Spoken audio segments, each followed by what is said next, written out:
FM Universidad y el Club de Narradores Orales de la Facultad de Humanidades y Ciencias Sociales de la UNAM presentan Recuerdos de Radio, un espacio para rendir homenaje a este medio en su centenario.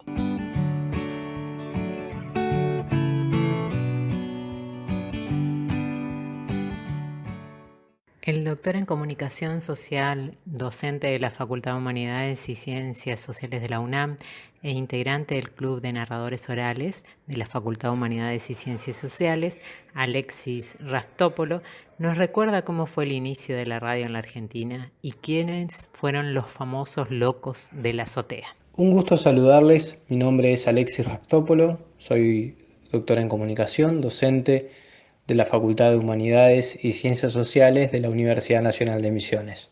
El 27 de agosto de 1920, 4 jóvenes médicos, conocidos como los locos de la azotea, transmitieron con un equipo precario la ópera Parsifal de Wagner desde la cúpula del Teatro Coliseo.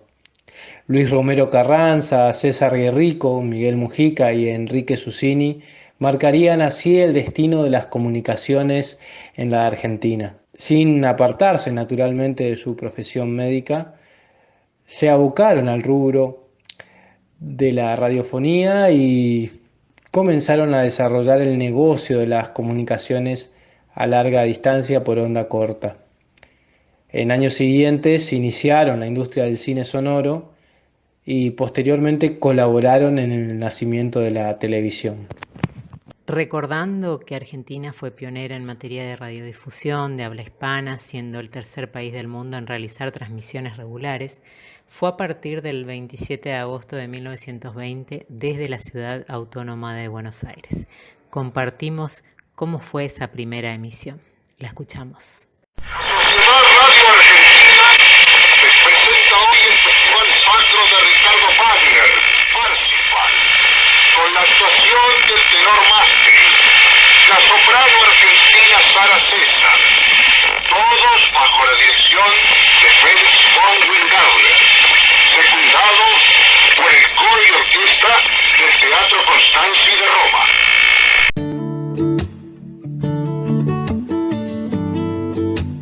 Fue una producción del Club de Narradores Orales de la Facultad de Humanidades y Ciencias Sociales de la UNAM y FM Universidad 98.7 en el centenario de la radio.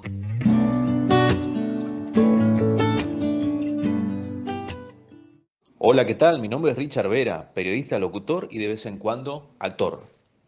En la década del 20 nace la radiodifusión y con ella los géneros radiofónicos. Quienes hacían radio comentaban el estado del tiempo, algunos acontecimientos de la ciudad y leían los diarios completos. También se transmiten mini conciertos en vivo y los artistas de teatro más consagrados recitan fragmentos de sus obras.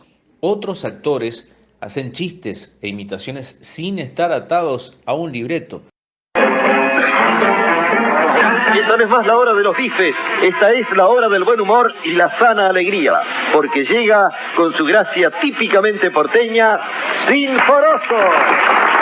Gracias, muchas gracias.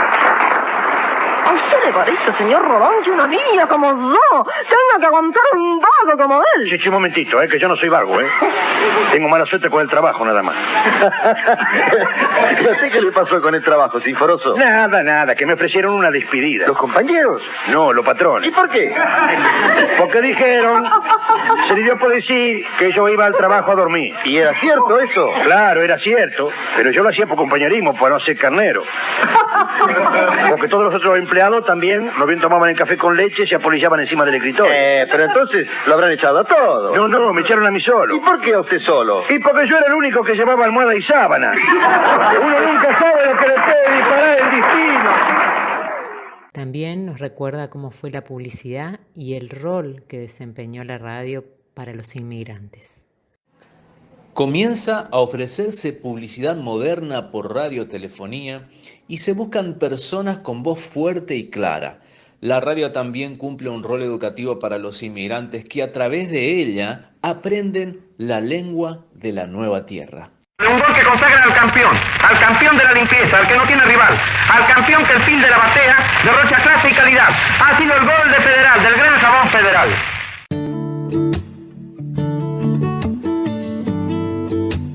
Fue una producción del Club de Narradores Orales de la Facultad de Humanidades y Ciencias Sociales de la UNAM y FM Universidad 98.7 en el centenario de la radio.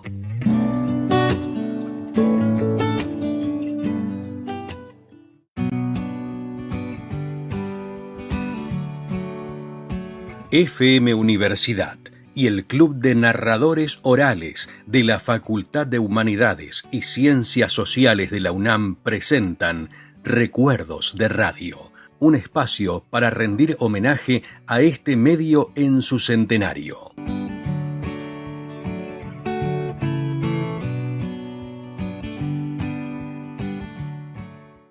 Miguel Wilson fue uno de los máximos exponentes de la región de un género que, en su época de oro, desde fines de la década de los 60, cambió las costumbres de la sociedad argentina. Estamos hablando del radioteatro. Miguel Wilson, director, escritor, cómico y especialista en radioteatro, relató en una entrevista con el Club de Narradores Orales de la Facultad de Humanidades y Ciencias Sociales de la UNAM sobre sus recuerdos de radio, especialmente sobre el género de radioteatro que tanto lo apasiona y sus vivencias con las giras. Lo escuchamos. Bueno, me voy a presentar para que recuerden mi voz y mis anécdotas. Soy Miguel Wilson, director, escritor, cómico, ya consagrado 2 veces, y con muchas novelas en sí, radioteatro, más especialista. Soy especialista en radioteatro. Mucha gente de acá en Misiones. Le quiero comentar de que el radioteatro no terminó. ¿Terminó el radioteatro? No terminó. El radioteatro nunca va a terminar, igual que el fútbol, igual que otras cosas. Porque el radioteatro es una magia. ¿Te imaginas que aparece el León de Francia, por ejemplo, en la radio en vozarrón? Yo soy el León de Francia. Y en el teatro le ve gordo y alto. Y nos pega. Pero por eso le llamamos magia del radioteatro. Porque la voz es que te lleva. Después tengo otra anécdota con otro actor también que está presente acá con nosotros. Así que. Y bueno, y te puedo comentar que el León de Francia y el Mensú son los mayores éxitos que yo tengo. Que ya arrasó con todo. De anécdota tengo para 75.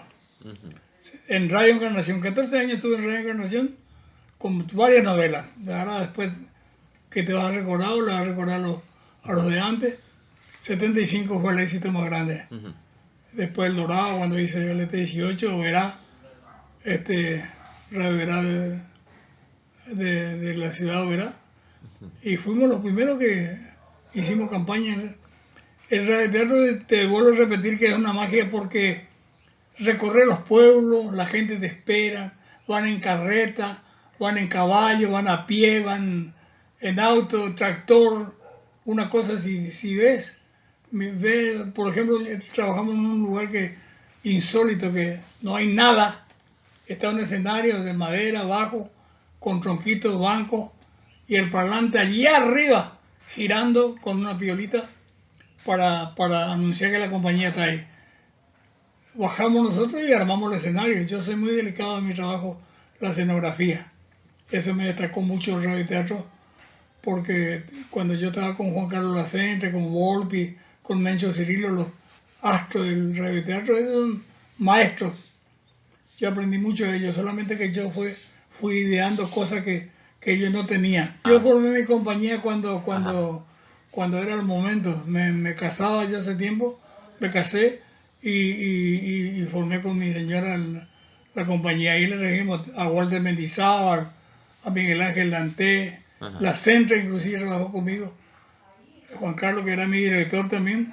¿Cómo se llamaba la compañía? Miguel Wilson. Así se llamaba. El mío, Miguel Wilson, y su gran elenco decía título así: Miguel Wilson, argentino paraguayo, actor argentino paraguayo. Yo tenía La Encarnación, los paraguayos, y acá en Misiones, en Posada, los argentinos. ¿Cuántas obras llegó a hacer aproximadamente? Bueno, en emisora transmitida tengo 66 emisoras, tanto en Paraguay, tanto en Argentina, Chaco y Corrientes. 66 obras distintas. Sí, distintas ahora.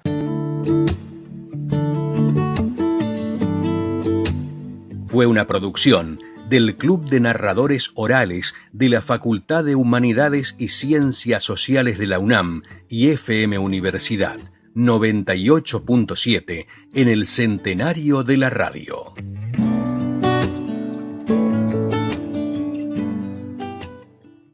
Miguel Wilson, director, escritor y cómico, especialista en radioteatro, nos regala una representación de uno de sus personajes, Polí Polaina Rosqueta, un peoncito agradable típico de la zona, un paraguayito bien atravesadito, como lo describe el propio actor. Gracias a la colaboración del Club de Narradores Orales de la Facultad de Humanidades y Ciencias Sociales, tenemos la posibilidad de volver a escucharlo. ¡Hola, gente linda! Le hablan inglés, vaya pa. Yo es Polí Polaina Rosqueta, el terror de la vaina coqueta, ¿sí? Ese fuiste yo. ¿Me querés conocer? Paga. No digo, en chiste nomás. Yo soy chistoso. Trabajo con Miguel Wilson hace 14 años, no cobré nunca, pero lo hago. ¿Cómo anda? Es decir, para andar bien en la vida le aplica bien. Le voy a contar una anécdota. Para tener una novia linda, hay que conquistarle primero a la suegra. Y la suegra es la que te da la autorización para que vos entres en la familia. En la familia, ¿eh? No familia, familia. Bueno, y yo me fui a la escuela nocturna de noche. Y todos se preguntarán ustedes como si de noche nocturna, de noche. Bueno, yo me iba a la escuela nocturno de noche de día. ¿Cómo es eso? Y me iba a la escuela de noche de día. Claro, porque yo entraba a la escuela de noche y mi maestro se llamaba Don Díaz. Ese es mi estudio. Y usé un cuaderno de 50 hojas 3 años, porque tenía 50 hojas y yo usé desde el primer grado hasta el tercer grado nomás. Después no pude seguir más porque entré de servicio militar de soldado. Me soldaron bien y entré adentro. Sí, yo fui soldado de la patria. Un uniforme impresionante. Y después de mi primera novia, me enamoré de una chica linda, pero era gorda. Cuando caminaba mi novia no sabía si de iba o venía. Gorda. 120 kilos subía subía en la balanza y decía, subía, pasaba los 100 y cosas. Después, en el final no llegaba por continuará, decía. Demasiado gorda era. Te imaginas que daba sombra cuando el sol estaba fuerte. Se paraba atrás de mí, yo me acostaba en el piso y daba sombra. Y después mi novia me dejó, una pobrecita me dejó, se fue con el carnicero. Claro, el carnicero le daba a comer más, yo lunes por ahí le daba a comer, martes no, miércoles sí, jueves no, viernes sí, y así sucesivamente sucedido. Y por eso es lo que me dejó mi novia. Ay, cuando me acuerdo quiero llorar, lagrimones grandes, quiero llorar. Porque era linda, de cara era linda. Parece una luna así de septiembre.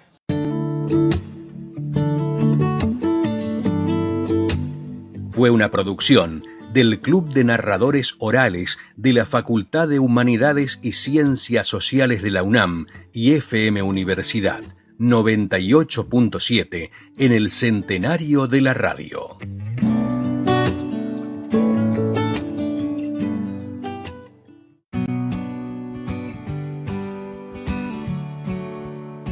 FM Universidad y el Club de Narradores Orales de la Facultad de Humanidades y Ciencias Sociales de la UNAM presentan Recuerdos de Radio, un espacio para rendir homenaje a este medio en su centenario.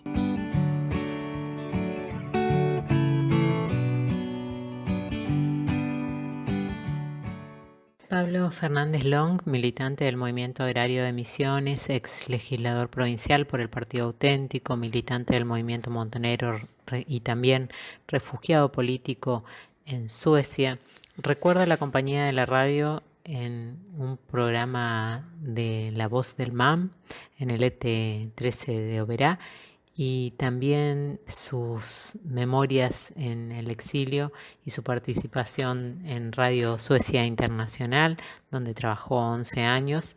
Y al regreso a Misiones también estuvo relacionado a este medio, ya que se desempeñó en Radio Nacional Iguazú. Lo escuchamos. Mi nombre es Pablo Fernández Long. He sido militante del movimiento agrario y las ligas agrarias de Misiones en los años 70. También ocupé una banca en la Casa de Representantes como diputado por el Partido Auténtico, partido que representaba a los distintos frentes de masas en la provincia y a la tendencia revolucionaria del peronismo en aquella época. Posteriormente, y tras el golpe de Estado, participé de la resistencia como militante del movimiento peronista montonero, y posteriormente, ya a partir del año 79, fui un refugiado político, viví muchos años en Suecia. Más tarde volví a mi país, volví a mi provincia, a Misiones, y alrededor del año 2007-2008, y me establecí nuevamente aquí en Misiones.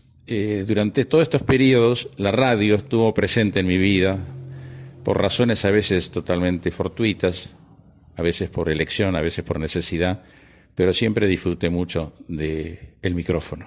Voy a decirles que estuvo presente en mi vida la radio cuando militaba en el Movimiento Agrario de Misiones, en las ligas agrarias, a través de un programa que tenía el Movimiento Agrario que se llamaba La Voz del MAM en LT13, la radio de Oberá.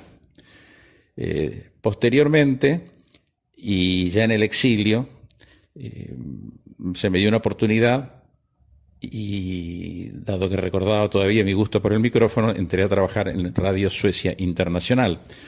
Era la época de la onda corta, no existía todavía el internet y se escuchaba mucho en el mundo y sobre todo en América Latina. Ahí trabajé 11 años en la radio como productor de programas, periodista, entrevistador, locutor, etcétera. Y finalmente, en otra etapa de mi vida, retornado a Misiones, trabajé entre el 2010 y el 2015, comienzo de 2016, en Radio Nacional Puerto Iguazú, la radio que hoy lleva el nombre de Horacio Quiroga. Así fueron mis 3 experiencias radiales, una en la militancia, otra en el exilio y finalmente la última en la democracia recuperada en ese periodo que me refería del 2010 al 2015-16. Fernández Long también nos cuenta acerca de esa experiencia que fue La Voz del MAM en la radiofonía de Oberá, el rol que tenía ese programa para convocar a los núcleos de base de los pequeños agricultores para poder tomar decisiones. Lo escuchamos. Bueno, voy a contarles un poco lo que fue la experiencia de la radio, La Voz del MAM. Hay que recordar que los primeros militantes que fundaron el Movimiento Agrario de Misiones, fundamentalmente Juan Carlos Beren, de Alberdi, venían de una militancia en el Movimiento Rural Cristiano. El Movimiento Rural Cristiano tenía un espacio en distintas radios, pero particularmente tenía un espacio radial en la radio de Oberá, LT13. Fue así como, de alguna manera, el Movimiento Agrario de Misiones hereda ese espacio y lo utiliza durante un par de años. Fundamentalmente, y a los comienzos, tenía la misión de usarlo, la radio, para convocar a las reuniones de los núcleos de base. Recordemos que el MAM, en su máxima expansión, llegó a tener más de 180 núcleos de base. Cada núcleo de base eran entre 15, 20, 30 o más familias de pequeños agricultores, algunos medianos, y realizaban reuniones periódicas para discutir los problemas económicos, los problemas políticos, los problemas sociales, para tomar decisiones. Las decisiones eran trasladadas desde las reuniones del núcleo de base con su delegado a la Asamblea General y luego a la Comisión Central, que era elegida por esa Asamblea General. Ese era el mecanismo. Pero para eso había que hacer muchísimas reuniones. Nosotros recorríamos la provincia permanentemente haciendo reuniones con los compañeros y las compañeras de esos núcleos de base. Entonces, a un comienzo, la radio cumplía función fundamental de convocar a la gente. Entonces eran largas listas, hoy o no, el sábado que viene, por ejemplo, a las 8 de la mañana o a las 9, reunión supongamos, en el núcleo de Ameguino, luego a las 3 de la tarde en el núcleo de Los Helechos, finalmente a las 6 de la tarde o 7 de la tarde, una última reunión en alguna otra de Campo Ramón, en alguna otra de las colonias cercanas. Y así se reproducía eso a lo largo de la Ruta 14, de la Ruta 12 y del norte más lejano de acá, noreste de la provincia, hasta Santa Rita, pasando 25 de Mayo, etc. Todas esas reuniones eran convocadas a través del LT13, que en esa época, recordemos, transmitía en AM. No existía todavía la frecuencia modulada, por lo menos en esa radio. Y tenía mucho alcance, entonces, cubría toda la zona donde estaba el MAM. Pasado un poco varios meses, o un año y pico, ya en el año 1972, si no recuerdo mal, comenzó el MAM a utilizar ese espacio para reproducir algunos de los artículos o comentarios o denuncias que aparecían en su periódico, El Amanecer Agrario. Allí fue que hice yo mis primeros conocimientos del micrófono y de la locución, un poco así improvisadamente, con algún consejo de algún buen amigo que trabajaba ahí en la radio, y comenzamos entonces ya a profundizar más políticamente y socialmente en las luchas del Frente Agrario. Eso también fue importante porque complementaba lo que es el Movimiento Agrario de Misiones, La Voz del MAM, el periódico del Movimiento Agrario de Misiones. Y duró hasta que duró, porque llegó un momento, recuerdo perfectamente un artículo del MAM que hablaba de las medicinas, el derecho a la medicina como un bien social, como un derecho, no como una mercancía, una serie de razonamientos y denuncias muy fuertes en aquella época. Y en un momento denunciábamos también la presencia de médicos en la tortura. Recordemos que estamos en la dictadura de Lanusse y no era lo que fue la del 76, con tanta desaparición y todo, pero había muchos presos, muchos torturados, y los médicos de la policía u otros médicos ya tenían la mala costumbre de colaborar en esa tortura, controlando para que no se les muriera. Esa denuncia provocó un gran batifondo entre algunos dueños del ET13. Entre los dueños y accionistas estaba también el obispado, por eso teníamos el programa. Y ahí hubo un desacuerdo, una conversación que yo mantuve con Monseñor Kemmerer, donde finalmente reconocía que teníamos razón en las denuncias, pero decía que había que cuidar el medio, que había otros socios, que los socios no estaban conformes, y no nos pudimos poner de acuerdo, porque dijimos, el MAM decidió, y dice, si no podemos denunciar lo que hay que denunciar, nos quedaremos sin el programa. Y así fue. Terminó mi primera experiencia con la radio aquí en Argentina. También Fernández Long nos cuenta su experiencia en el exilio y su participación en Radio Suecia Internacional para cubrir una vacante para América Latina y España. Bueno, como les había anticipado, yo en el año 79 tuve que salir al exilio. Me dieron refugio político en Suecia, donde estuve viviendo muchos años. Y ahí hubo una convocatoria a gente de habla hispana para cubrir una vacante en los programas de onda corta para América Latina y España de Radio Suecia Internacional. Luego de algunas elecciones y algunas pruebas, me recibieron en la radio y ahí aprendí ya más profesionalmente todos los temas que tienen que ver con locución, micrófono, estudios, grabación, el manejo de las épocas de las cintas abiertas, las famosas grabadores Nagra, y luego aprender a cortar y pegar para editar esas cintas. Era un tema interesante porque en esa época Suecia tenía muy puesto los ojos políticamente en América Latina. Apoyaba mucho a la Revolución Cubana, apoyaba mucho a los exiliados chilenos, argentinos, uruguayos, hablaba mucho de lo que pasaba en esos países, fue una forma de estar presente en la Argentina, recibíamos muchas cartas felicitándonos, pidiéndonos que habláramos de este tema o del otro, y fueron muchos años, y también ahí me permitió conocer mucha gente.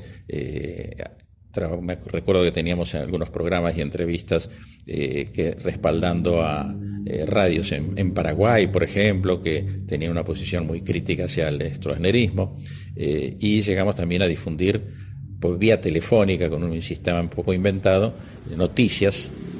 Radio Suecia informa en español en cerca de 11 o 12 países de América Latina. Fue muy interesante mientras duró, porque ¿qué pasó? Otra vez las razones políticas hicieron que Suecia cambiara mucho.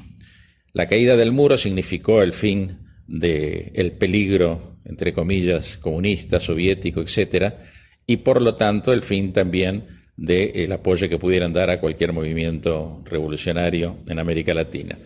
Evidentemente los suecos estaban en esa onda de apoyar todos esos movimientos como de tener una pata de cada lado, un lado del capitalismo europeo y la otra en esos movimientos, Cuba, Nicaragua, etcétera, y los países en resistencia a América Latina.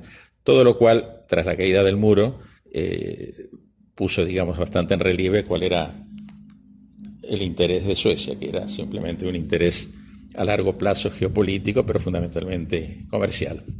Por lo cual cerraron las transmisiones en español, en portugués, incluso francés, que iban dirigidas a muchos países africanos, y se concentraron en lo que eran las nuevas repúblicas bálticas, Lituania, Estonia, Lituania, Polonia, con la idea peregrina de que podían recrear la gran Suecia, poder tener una gran influencia, aprovechando la reconstrucción capitalista y tener una gran incidencia allí con la industria y los negocios.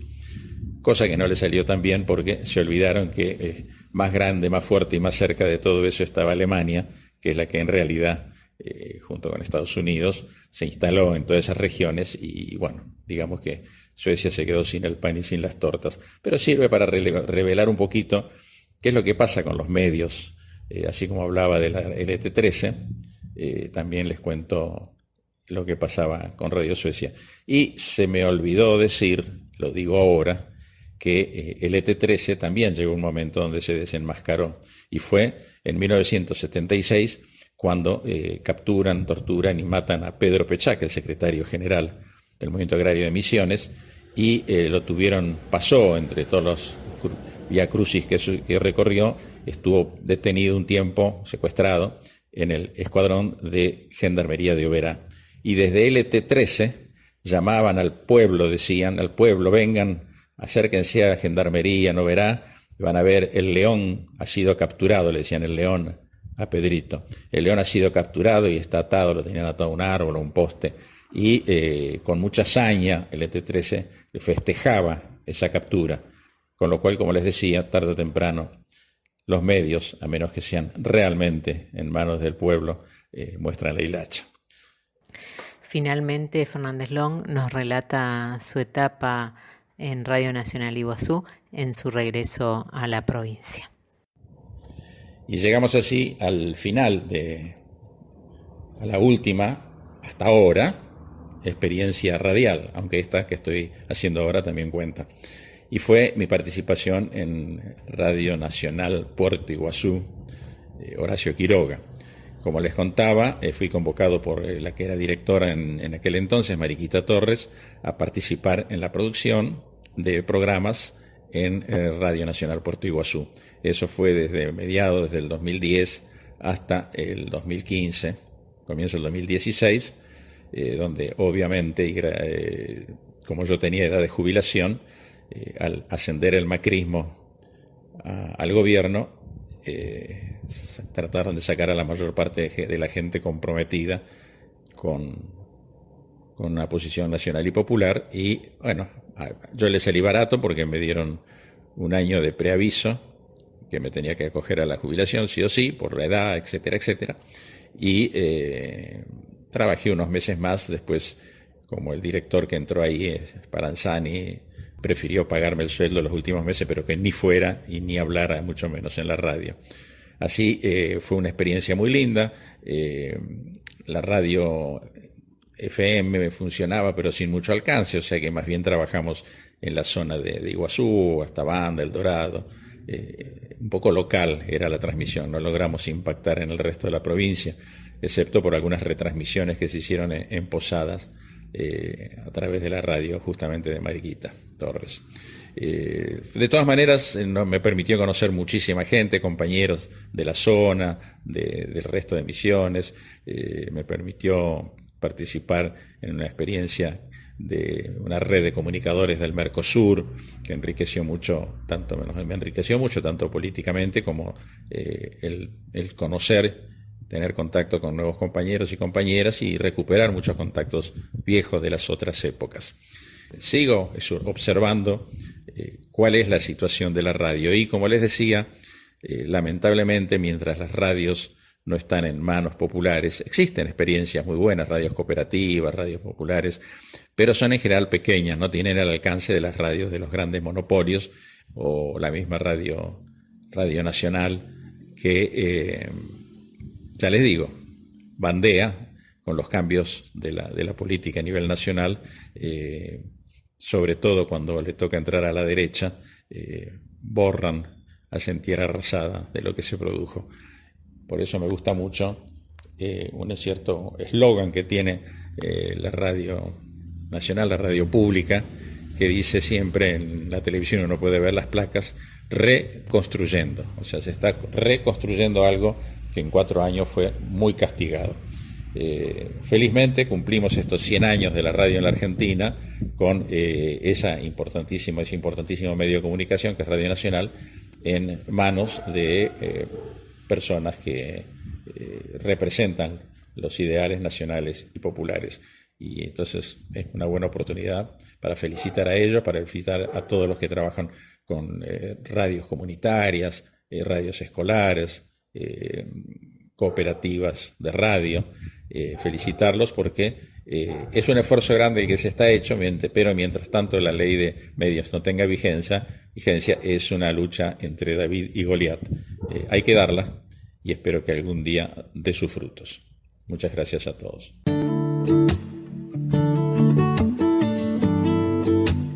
Fue una producción del Club de Narradores Orales de la Facultad de Humanidades y Ciencias Sociales de la UNAM y FM Universidad 98.7 en el centenario de la radio.